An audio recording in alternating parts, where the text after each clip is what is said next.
is Sibongiseni Mgolozeli, and I was there when this book club started. Just to tell you briefly about the history. So most of us here were Toastmasters, and I believe most of you, if not all, know about that great organization, global international organization that is teaching people the importance, training people about public speaking skills and leadership skills as well. So we started through one of our meetings in Pretoria, and I was giving a speech. Basically, I was required to learn how to deliver a keynote speech. So in that keynote speech, the purpose was that I needed to have a call for action afterwards. So I thought about, so they gave you the liberty to choose what you want to speak about, any topic of your choice. And for me, since I've been a member of Toastmasters for 2-3 years this year, I thought, okay, for something that will need other people to participate, it's best if I speak about something that I'm passionate about. So it was not a struggle for me to think about books in general.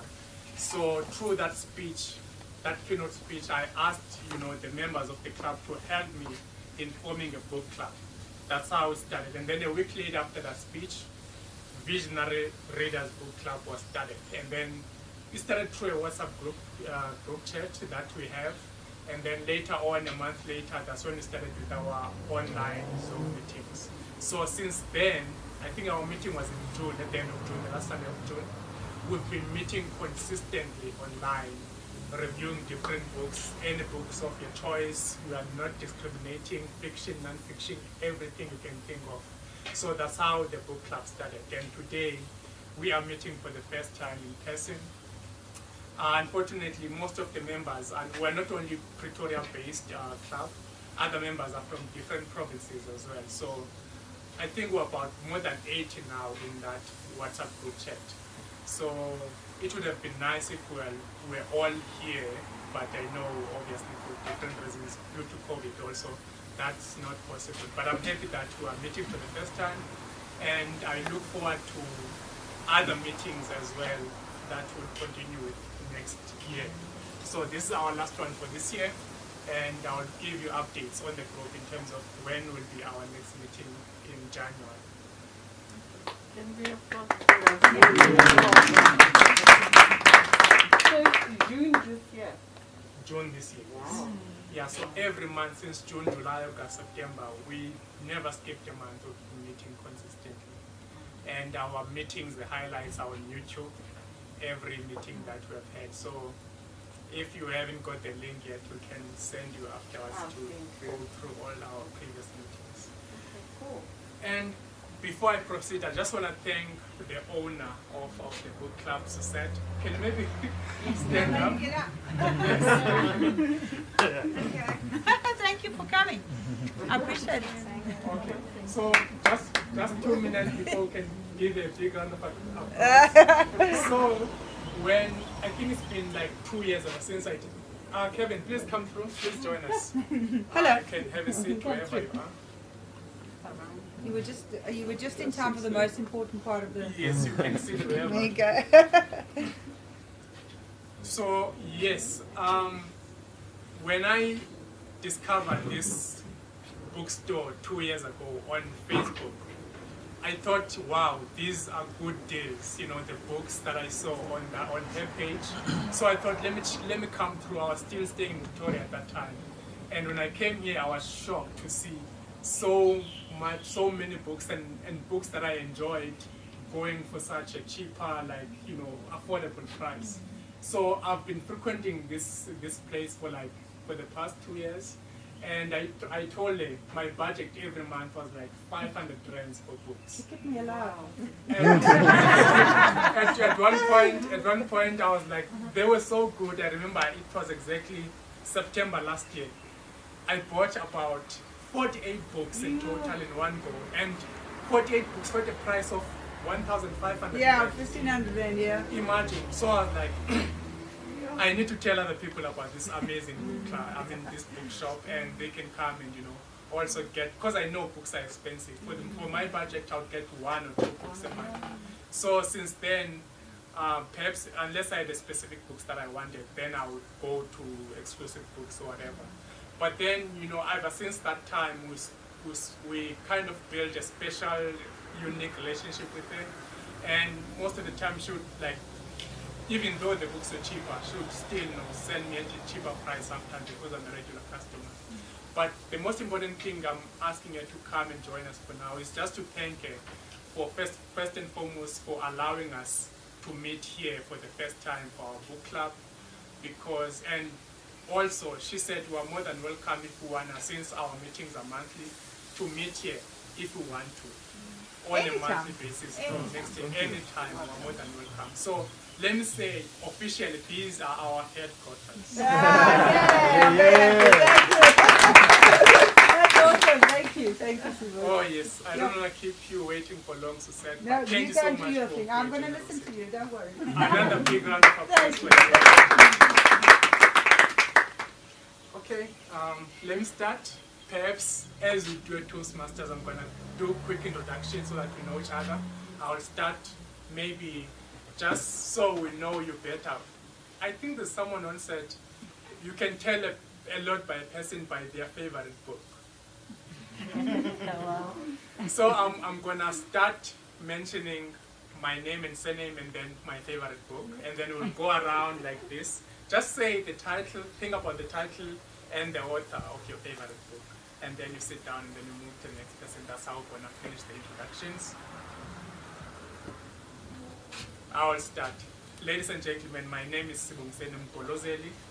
And my favorite book, one of my favorite books, is by Robin Sharma, The Monk Who Sold His Ferrari. Thank you. Oh, good afternoon, ladies and gentlemen. My name is Oscar Bar. My favorite book is Elephant Song by Wilbur Smith. We don't need to stand like No, you don't have to be. Good afternoon, everyone. My name is Wendy Mashilwane, and one of my favorite books is the one you mentioned, but I'll park that one. The other one is by Joyce Meyer, Battlefield of the Mind. Shalom everyone. My name is Favor Litchfield. I'm from Rustenburg. I'm a teacher of the deaf children and learners with special needs. Okay. One of my favorite books is Maru by Bessie Head. Thank you. My name is Nikki. I've just accompanied my wife. Nice start. So yeah. My favorite book is the Bible. Alright. The cameraman, I don't know if you can do a selfie while you introduce yourself. I'll stand there, it's fine. Let me I just. can. Hello everybody. My name is Miracle Chawane, and my favorite book is The Five Frank University by Miracle Chawane. And my second favorite book is by Grant Cardone, The 10X Rule. The 10X Rule. 10X Yeah, 10X Rule. Yeah, thank you so much. I think it must be, isn't it this word, not this person? Okay. Good afternoon, everybody. My name is Valentine. My favorite book is Remove My Cheese by Spencer Johnson. Hi everyone, my name is Nunkulego Shabalala. I have two favorite books. It's Homegoing by Iya Gyasi. I hope I'm saying it right. And then my second favorite book is The Four Agreements by Don Miguel. Thank you. Hi everyone, my name is Zandile Powe, and my favorite book is the Bible, but then my other favorite book is Half of a Yellow Sun by Chimamanda Ngozi. Yeah. Okay. Hello. I think it's better. Hello everyone, my name is Read2inspire. One of my favorite books is that one, Tuesdays with Maury. My other favorite book is Cry the Beloved Country by Alan Payton. Ah, good choice. I didn't recognize this. I said I was uncontacted to you. Most things don't work. Hi, good afternoon, everybody. Thanks for the invite. My name is Kevin Gavila. My favorite book is The Alchemist by Paulo. Sibu, can I tell you what my favorite book is? Yes, Because it's really, if you haven't read it, you must read it. My favorite book is Shantaram, which is by Gregory David Roberts. He's got, it's just a fantastic book. Just one day when you see Shantaram, you must watch it. You must get it. Oh, nice. Thank you. There you go. And we have one last member joining us. She will introduce herself. Tell We've us been her driving name. around in circles, but you're here Yes, now, her so. name. My name is Penny Pagayati, and yeah, I'm part of the Visionaries, and I've been going around in circles before. But I couldn't wait, and I should have been the earliest one because I live just around. Oh, Okay, nice. your favorite book? My favorite book is Intelligence is Not Enough. Oh, Actually, I have it in the book. It's by Okay. Paris. Yeah. thank you. Thank you so much. Just on time, Kenny, as we were studying. So, ladies and gentlemen, let's just go straight into our program. I did not time myself as I was preparing to share from this book. By the way, as you can see on the program, I'm the first one. So in 3, 2, 1, I will go. Hopefully we are ready, Madam Timekeeper. Ladies and gentlemen, one of the key success principles that I've always believed in is mentorship. And that's why I decided to review this book today, because it touches on that key element of success, which is mentorship, or you can call it coaching. This book is about a professor. Basically, the author himself, he was at some point a student of this professor in college or university, as they say in university.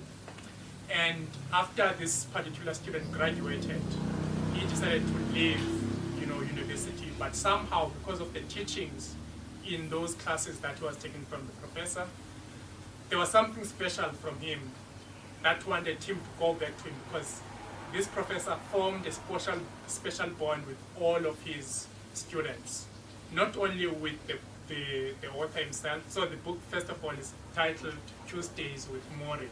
So Maury is the professor that I'm talking about, who became a coach, or rather a mentor for Mitch Albom, the author himself. What happened is that in those classes,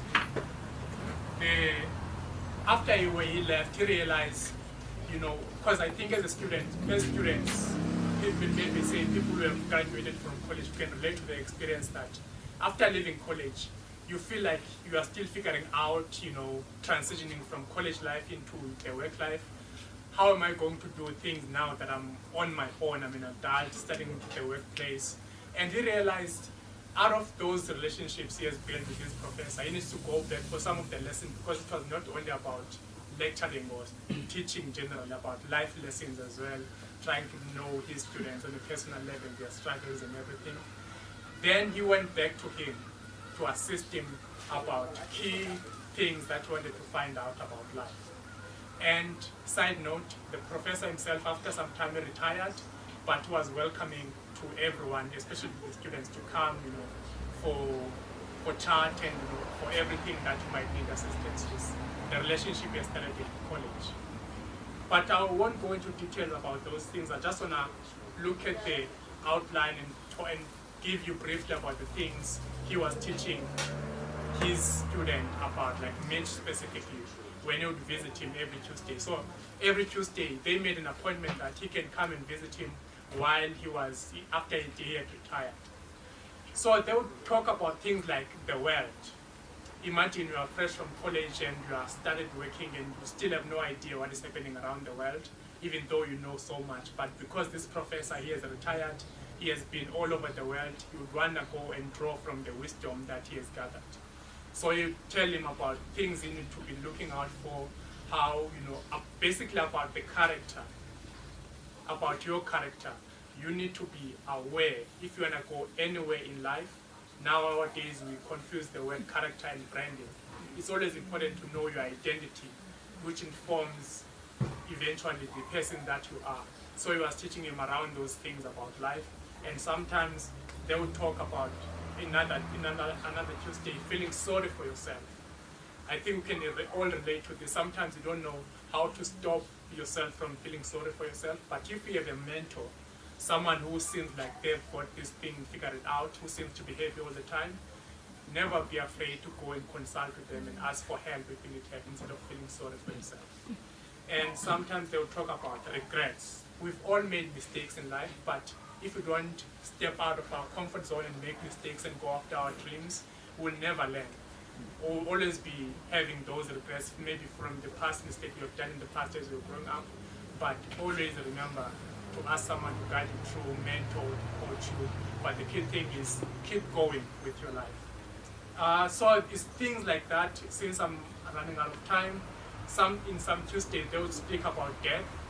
I mean, everyone, we have this fear about death. We don't want to die.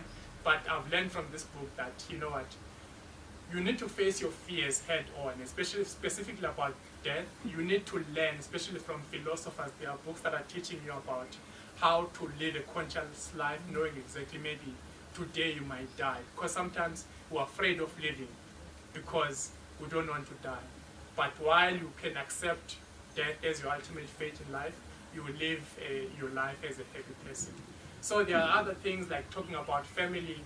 That was a key moment for me because at this point when we visited him to talk about family, he went with his wife, and the coach himself, he was someone who was married already. And when he went with his wife, they learned together as a family about family issues, about marriage, about love, and everything you can think of.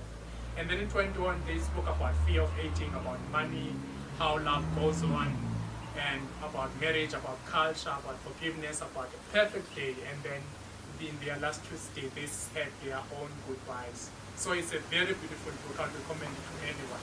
So my time is up, and thanks to everyone.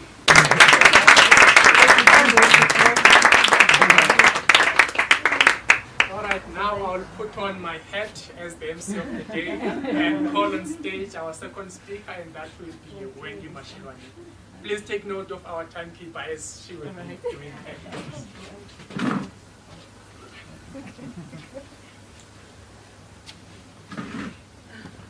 Thank you, MC. Good afternoon again, everyone. So I'm reviewing one of the favorite books of the day. The author is here, so it has to be. The 5 Rand University, written by Miracle Chawane. He's got a YouTube and website called The Miracle Perspective. So if you want to know more about him, please visit that. Go look for the TMP Academy. This book comes in 2 formats. This color, the 5 Rand with the brown cover, and then there's another cover, the blue cover. So he actually gives you a choice to choose the cover that you want. Wow. So that was one of the first things I liked about the book. I was like, wow. So I got this cover because I asked my son, because I want to involve him in reading, which cover should we take? And because he's into money, there's that other cover. There you go. Oh. Thanks, man. So this was like, I've never seen this before. So this like was, wow. But anyway, so we chose this. So the book, I'll go into it now. I made notes because I have so much to say, and my memory is a bit slow these days. So, but I made notes, so I don't miss anything. It's a concise book, as you can see, but the power in this book is more than what you see in front of you. Miracle, when he says the ultimate guide to the person to who you are, he means exactly that. Because the book touches on a lot of topics that guide you to become the best person that you are. I'm going to just say some of the topics quickly. It talks about self-belief, confidence, commitment, decisions, self-discipline, emotional intelligence, taking responsibility. He addresses the issues of fear, purpose, investment, being resourceful. So he goes into an array of topics. What I like about the book, the analogy of the university, for me, he says the 5 Ring University, you will see in the book, when you get the book, where that comes from. I'm not going to tell you that. I want you to just ask yourself, why did he title it that? But basically, the analogy of a university comes through for me in the way that the book was written. He talks about, I see the chapters in the book is the modules. University got modules. You study different things. Lecturers are the people that he talks about in the book. And one of the key people that he talks about in the book is his father. You will see the book says it starts with my father and it ends with my father. So all the lessons and a lot of the things he's writing about and has learned about is from his father. His friends, family, his business partners, one of them right there, Munya. So he talked about a lot of people, and for me, those are the lecturers, the professors that you have at university. Social activities, he tells his stories and his lessons through the experiences that he's faced. He will give you interesting examples of the different things that he's gone through when he was staying alone. And at some point, I think he spoke about okay, I won't tell this because it's part of the 5 Ring, but anyway, he counted a loaf of bread, you know, the sliced, and then he knew that, oh, it's got 16 slices, so he needed to save. For that week, he needed to only eat 3 slices a day so that he can last him the whole week. So he tells you a lot of fun stories. Those for me are the social activities and the things that you can do at university. The book is filled with knowledge and wisdom. Is it 4 minutes? It's filled with a lot of knowledge and wisdom, and after reading it, you do become a better person. And what I like, the book also dares you to take responsibility for your life. I think we do sometimes, like to blame people, the government, my family, my circumstances, which is true. I'm not discounting that, but he actually forces you, take responsibility. Okay, so what? This happened to you. Yes, you grew up like this, but what now? So I love that. I think that's one of the best things I love about the book. It teaches you to believe in yourself. There's a part where he actually gives you an exercise where he says, write all the things that you've achieved. Because sometimes as people, you don't realize what you've achieved, or you don't take note or stop with what you've done. So you actually don't believe in yourself. You feel like, oh, but I can't do this. No, but I can't run a book club. I've never done it. But maybe you've run something before at your high school, which gave you the knowledge to be able to run the book club. So he just says, list all the things you've achieved, whatever it is, no matter how small it is, and let that be the starting point to believing in yourself, so that you know that in future I can always do whatever I need to do. If you apply for a job, no, I don't have all the experience. I've never been a manager. But maybe you've been in the SRC, you were the president, you were managing people. So you know what I mean? So I love that about the book. And then he asks you pertinent questions that you need to ask yourself. Who am I? Where do I come from? Who am I designed to be? Who am I meant to be? What do I want to be known for? And what are my group's hot topics? You know, the young people especially, we like to be in groups and cliques. But what are those groups looking like? What are you guys talking about? Are you achieving? Are you doing things that build you? And then the last one of the questions he asked, what is fear making me do or not do? So there's lots of questions that if you read and you ask yourself, you will definitely become a better person. He puts in quotes, and yeah, so this is very practical, ladies and gentlemen. The book is for everyone. It's for the young, for the old, for the 20s, for the married, not married. And being a Christian, I love his Christian perspective and take in a lot of his chapters also. So yeah, easy to read, practical, relatable, honest account of his life, and then advice going forward. So he closes the chapter with, it is finished. And I would like to read this for you. I know my time is up, but I just want to say, he says at the end, one of the last things, it is finished. Therefore, it is finished is a statement of excellence that binds me to always deliver and perform to my full and maximum potential in everything I do. Because if the performance is subpar, I cannot have the right to say it is finished. So whenever I say it is finished, it's because I know I have delivered, just as I did through this book. And I think he did deliver.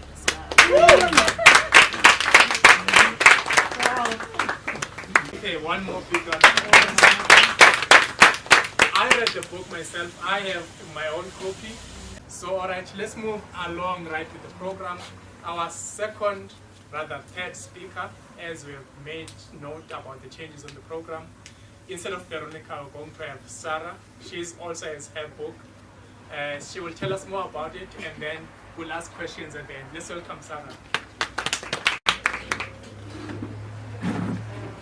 Thank you everyone for this opportunity. I wish, however, that when you was doing my review,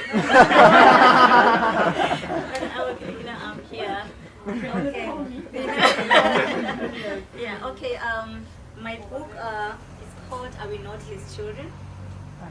Okay. It's a children's book. It's sponsored by National Library of South Africa, Center for the Book. Okay, I've used my background as a teacher to write stories about children.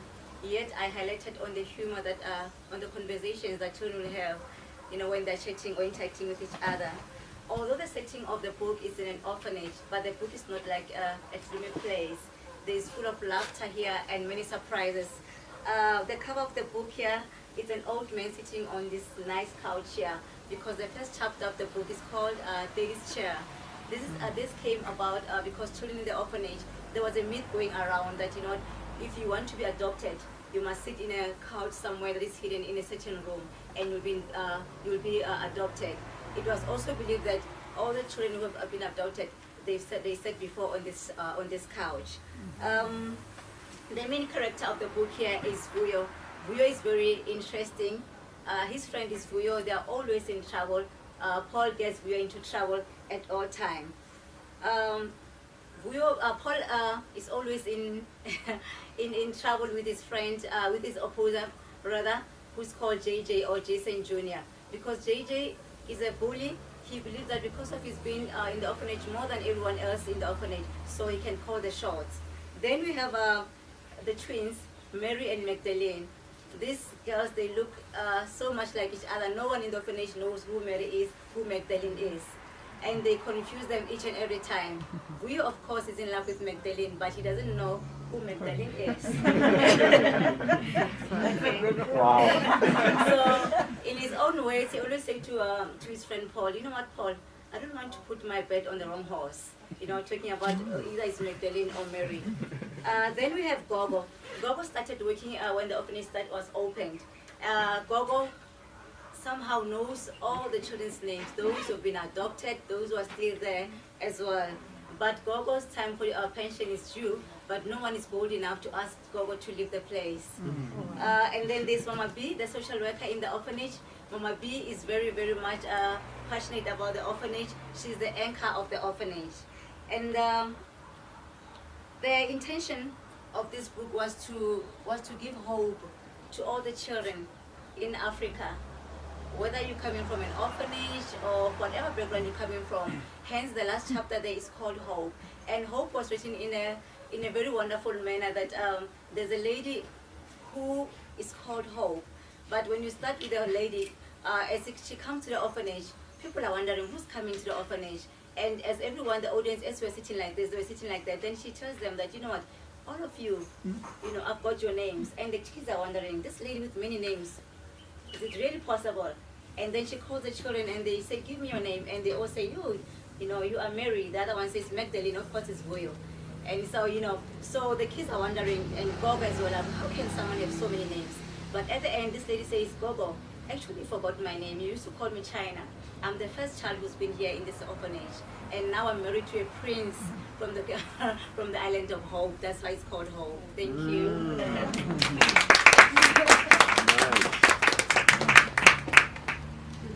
Thank you so much, Favor. Our fourth speaker is also here. She will be, I don't know if, because I see some similarities with the surnames. Is it your brother? No. Your husband, okay. Let's welcome Zandile Poet to review a book by her husband called Money Talks by Winifred for her husband. Hi, afternoon everyone. Terribly underdressed. I sell you a jacket, it's not a problem. Well, I didn't think of that. But yeah. This book was written by my husband. It was published or released last year in May. But essentially, I proofread and ghost wrote portions of it. Nice. So essentially, I'm wanting to just get the word out there about it. It's titled Money Talks, Consequential Conversations to Help You Create and Control Your Wealth. Wow. So what is important for us to learn and not to talk along racial lines, but I think there's an important element about our Black people and how we manage our money. And so this book is supposed to help us look at historically how we have managed money, what the economics are currently, and looking into the future, how we can try and come up with systems and ways of managing our money. And the most central element is the conversations that we have. So one of the key quotes from the foreword, which I wrote, essentially says that conversations are capital.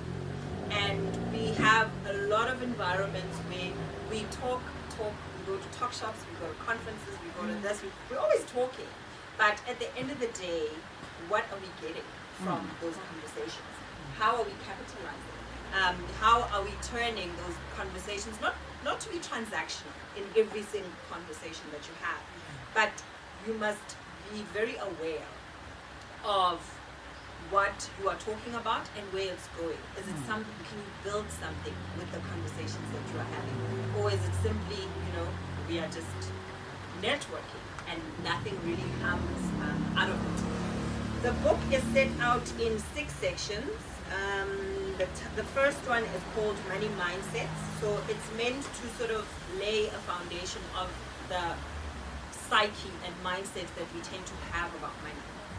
And it addresses 4 elements, which is how we think, personal leadership, starting from today. So starting from today is basically a challenge to say from today, after the 2 chapters that you've read about how to think about money and how to lead yourself when it comes to the area of money, what are you going to do?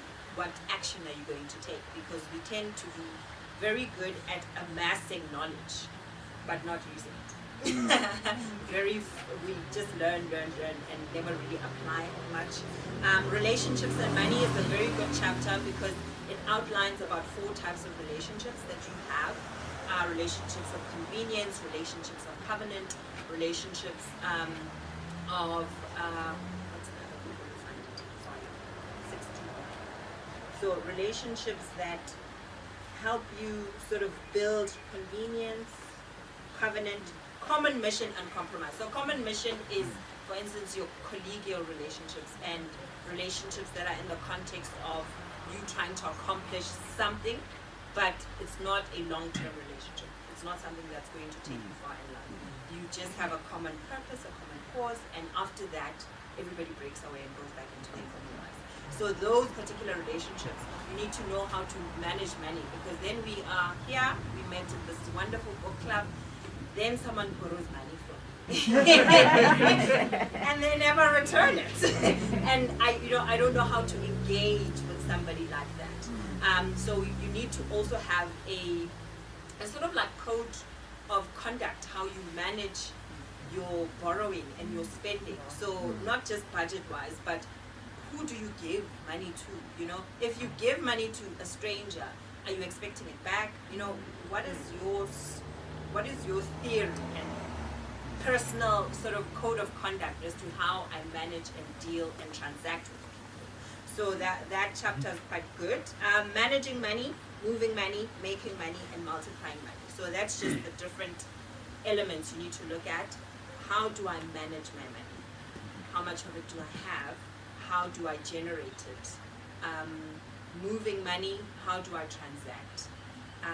Making money is also picking a path. So picking a path to prosperity speaks about the different areas. These days, entrepreneurship is big, but then we have those naysayers in entrepreneurship who tend to say, build your own dream, otherwise, somebody's going to hire you to build theirs. And I find that quite to be a flawed statement, because we have big conglomerates, we have big organizations that other people have built. Yes, it's their vision, but you can contribute to another person's vision and find your own vision within that and build a legacy for yourself and your family. So sometimes entrepreneurs tend to, make it seem like it's the thing, and it's a very difficult thing, entrepreneurship, by the way.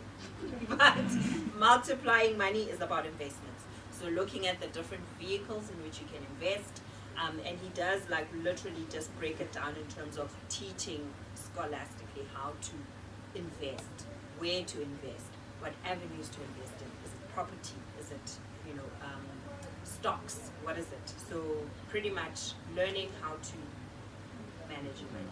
Wow.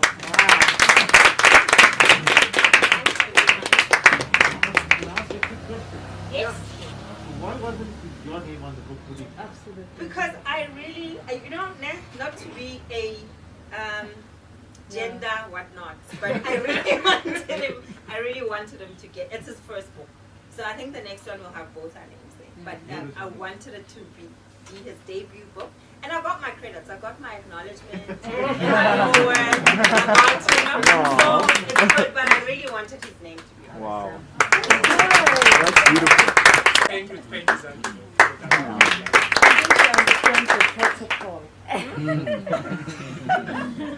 Okay, now let's welcome our next speaker on stage, also the business coach, Munya Dongo, to review his own book titled No More Excuses for Me. One talks.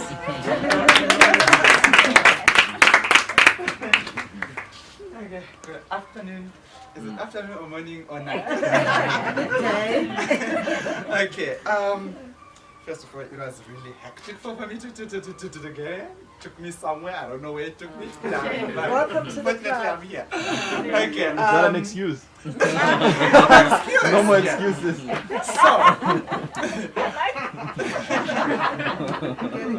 Don't take that. It's not part of my time. Okay, so imagine a life of just getting up in the morning, knowing what you want to do, going and just smash it.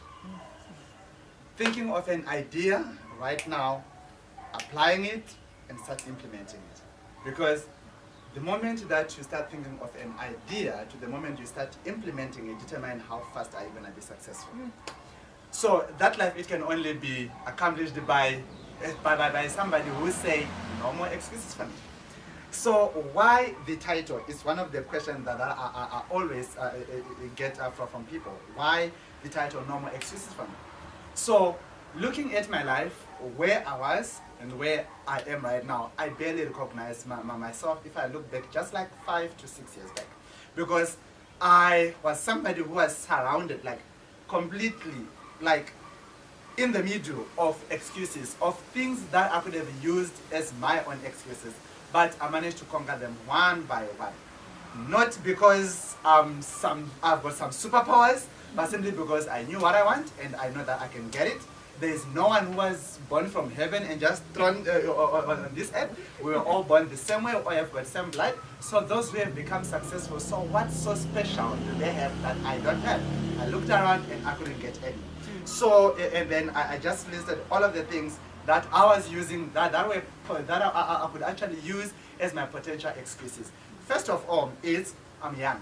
I jumped in full-time entrepreneur at the age of 18, 19, like full-time, and then people were not listening to me. If I'm actually voicing up some very good ideas, they're not doing anything. You know, I could tell them, I could be.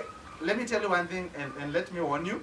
My brain moves at like 5,000, I don't know how many million kilometers per second.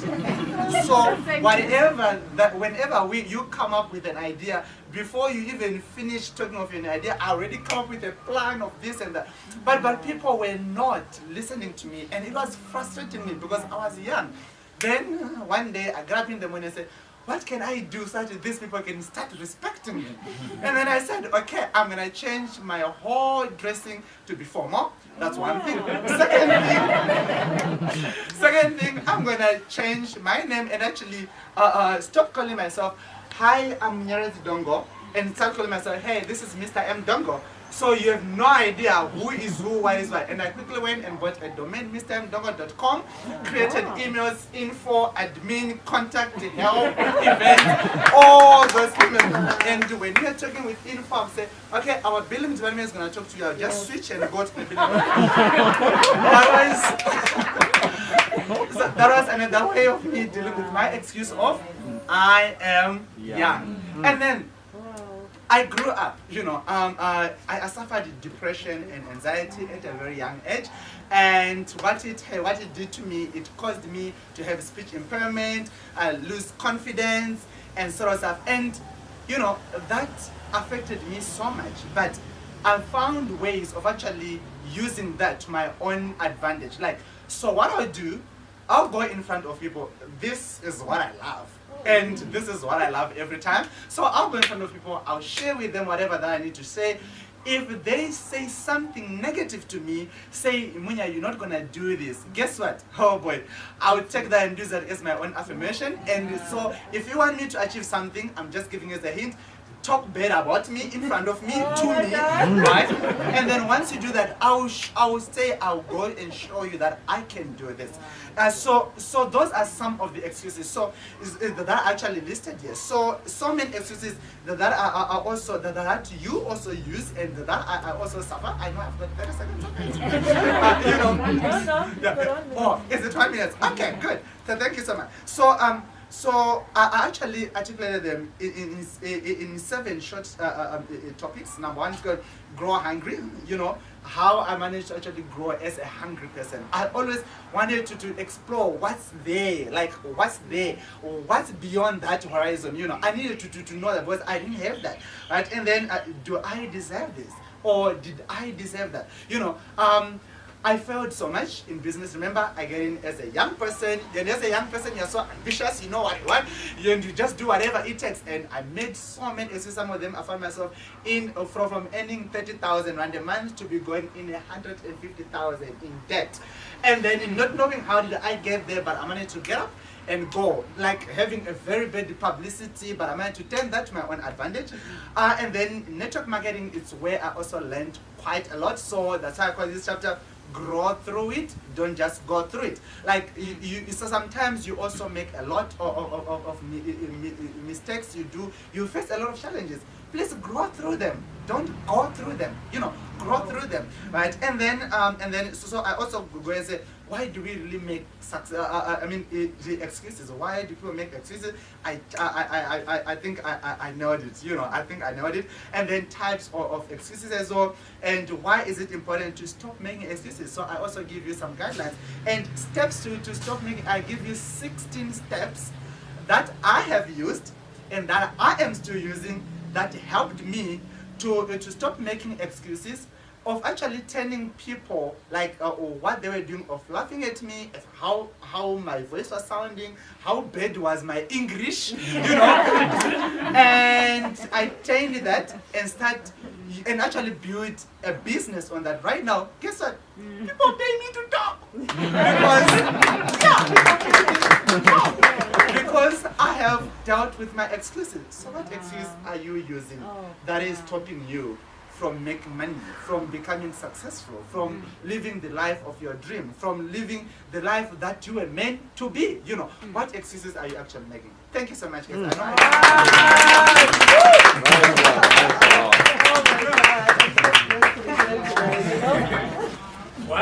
What a jam-packed session. I've learned so much within a very short period of time.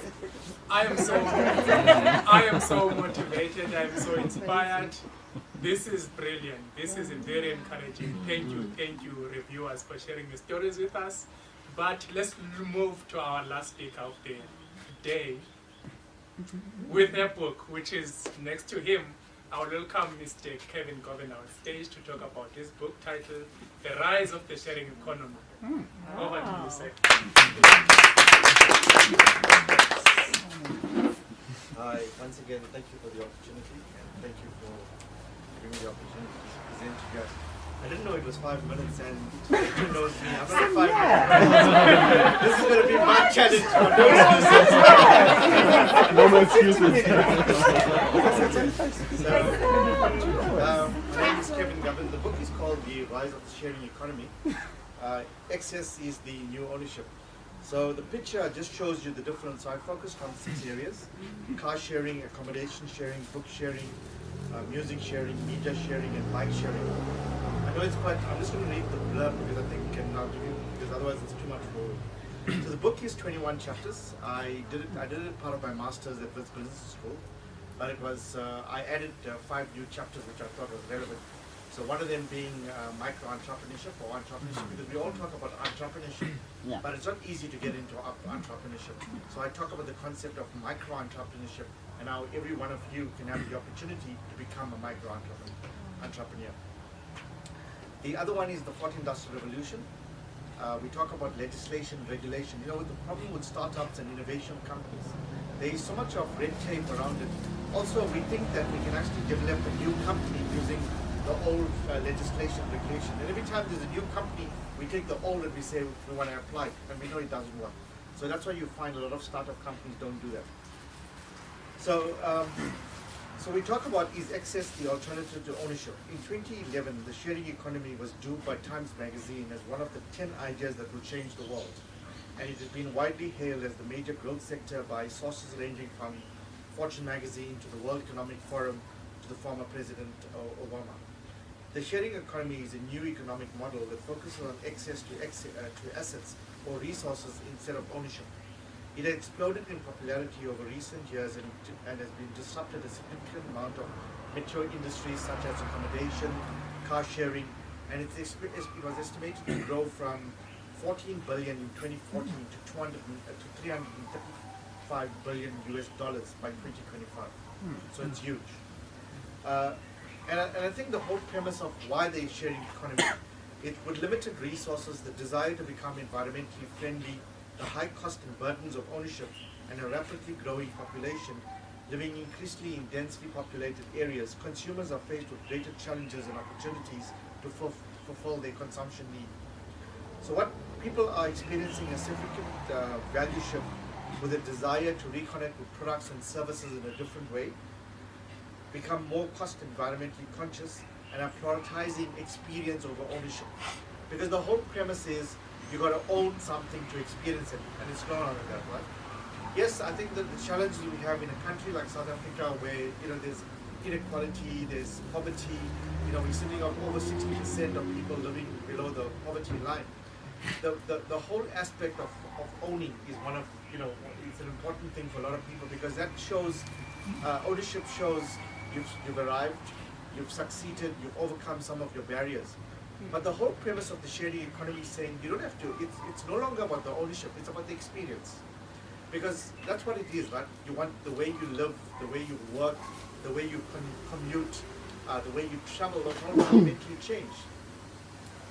So while the fourth industrial revolution and COVID-19 pandemic has influenced and changed consumer behavior, organizations are facing a dilemma that's affecting the future of profitability, existence, and sustainability, because even those companies that are disruptive companies have been impacted by COVID-19.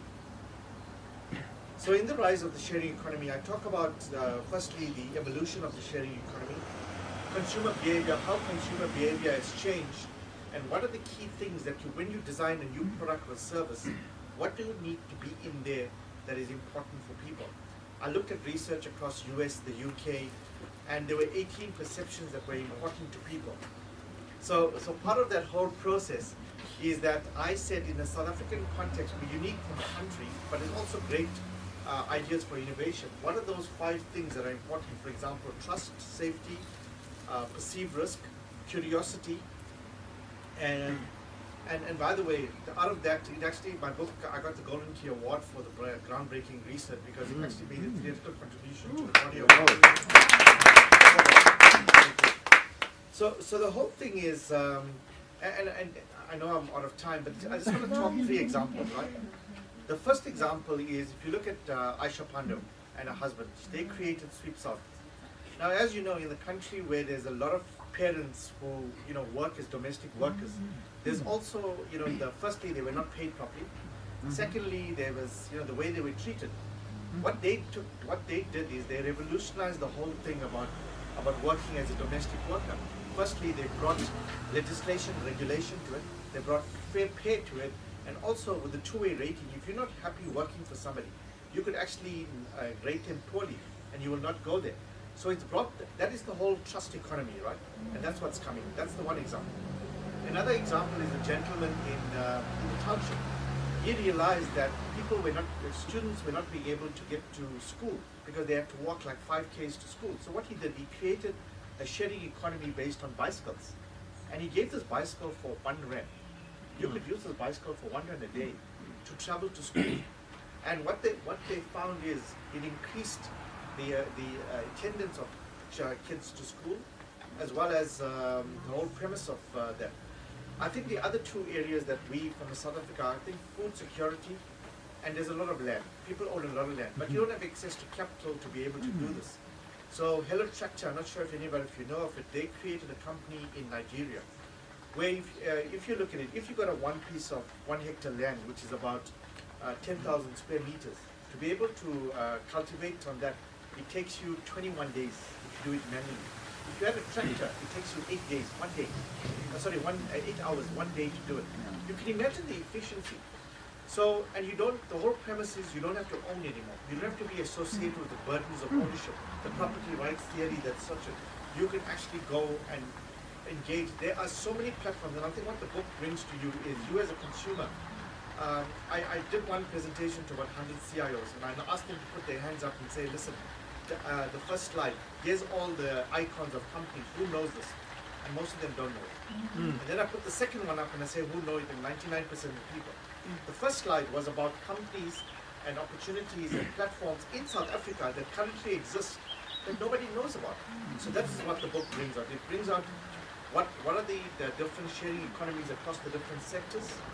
What can you as a consumer embark on, or how you can become a micro, because all you need is, you need an asset, and that asset must be wanted by somebody that doesn't have it. The whole premise is you don't need a drill, you need a hole. You only need a drill when you need the hole. But what we do, we go buy it, we keep it, we use it once and it's kept away. The next time you want it up 10 years later, you can't find it. So that's the whole thing about the sharing economy. But as I said, it goes into a lot of detail about business opportunities, how the government can actually use this and actually benefit from it. Wow.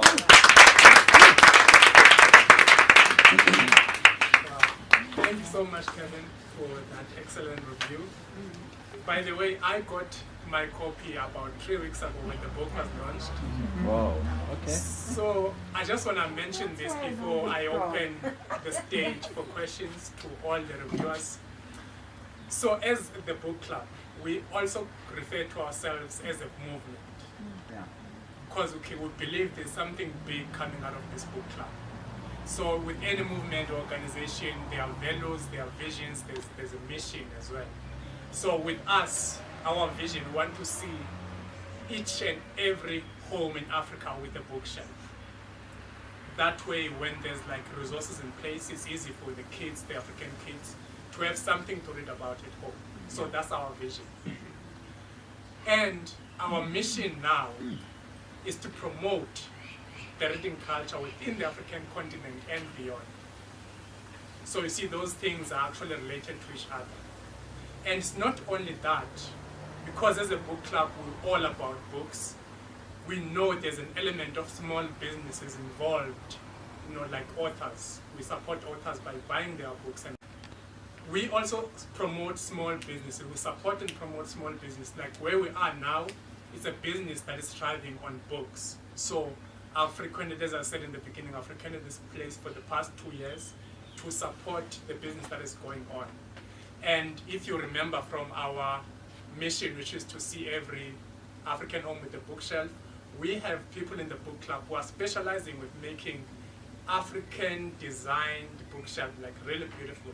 And we have our brother here, Valentine, who's a specialist in making those beautiful bookshelves. So